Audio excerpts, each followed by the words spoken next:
If you need to set long bond paper in Microsoft Word, this quick tutorial will show you the exact steps in just a moment. Long bond paper is commonly used for official documents, school papers, reports, and forms, so getting the page size right is important before you start typing or printing. If this video helps you, make sure to hit like and subscribe for more simple Microsoft Word tutorials. Let's jump in. First, open your document in Microsoft Word. You can do this with a new blank file or an existing document that you want to change to long bond paper. Once your document is open, look at the top ribbon and go to the Layout tab. In some versions of Word, this may appear as Page Layout, but the location is usually the same, so don't worry if the name looks slightly different. After that, click on Size. This option controls the paper dimensions for your document, and it's where you choose the correct page setup.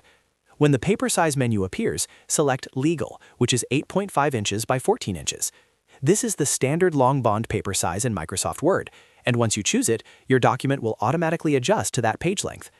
If your text moves around a little after changing the size, that's completely normal because Word is resizing the page layout to match the new paper format. At this point, you can keep working on your document, and everything you type will now follow the long bond paper setup. If you're printing later, just make sure your printer also supports legal size paper so the output matches what you see on screen. If it doesn't, you may need to change the printer paper tray settings as well. And that's it. You've successfully set long bond paper in Microsoft Word. It's a very easy change, but it makes a big difference when you're preparing formal documents or anything that needs the correct paper size. If this tutorial saved you time, please give it a like and subscribe to the channel for more easy Word tips, document formatting guides, and productivity tutorials. Thanks for watching, and I'll see you in the next one.